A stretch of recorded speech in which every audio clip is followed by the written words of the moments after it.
Josh Rogin joins me now. Josh, I wanted to have you on because you wrote a really fascinating, important column about this last week, and I think it's not getting enough attention at all because this is monumental. China's human rights abuses have never been debated at the UN Human Rights Council before. That's right, Poppy. On August 31st, the UN High Commissioner for Human Rights issued a scathing report based on interviews, internal documents, and an investigation that showed that not only crimes against humanity, lots of other abuses are ongoing in China's far western Xinjiang region right now. Typically, what would happen is that the Human Rights Council would do something. They would launch another investigation, have a vote, or even just talk about it. But China's working very hard to make sure that doesn't happen. The vote will be tomorrow or Friday in the Human Rights Council, and the U.S. government and the Biden administration, to its credit, has pushed hard for the Human Rights Council to take up this issue and put it on their agenda. But I'm here to tell you, it doesn't look good, Poppy. It looks like China will succeed in bribing and coercing and pressuring and trading for enough votes to prevent this issue from being debated. And if that takes place, then we will have a situation where the United Nations won't even debate a genocide or at least alleged crimes against humanity that are happening on our watch. So, Josh, you're saying that it looks like China will win out here in trying to strong arm.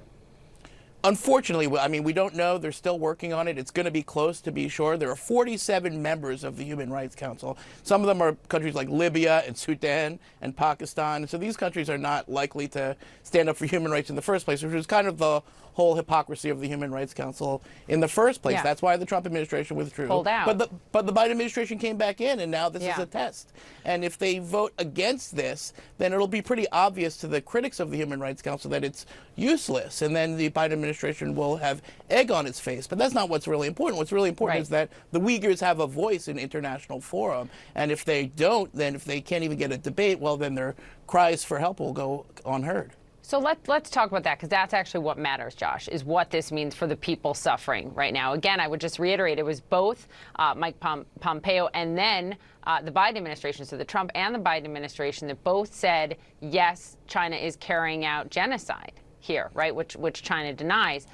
What would the impact be if the Biden administration, if the U.S. were actually successful in forcing this vote? Would there be a material impact for the people, for the Uyghur and the other minority populations in China?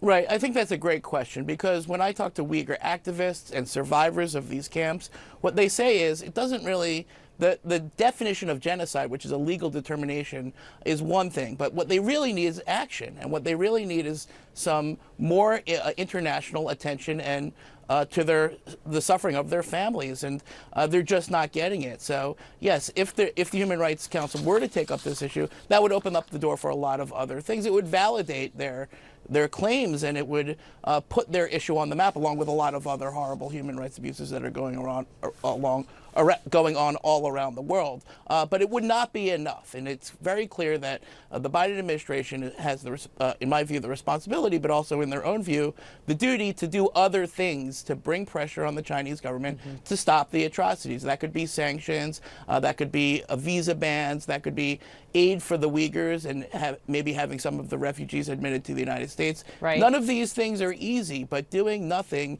enables the atrocities, and that's the lesson we should have learned. I will just note one thing. There's been a lot of pressure by some in the Biden administration to lift the China tariffs to help sort of ease inflation.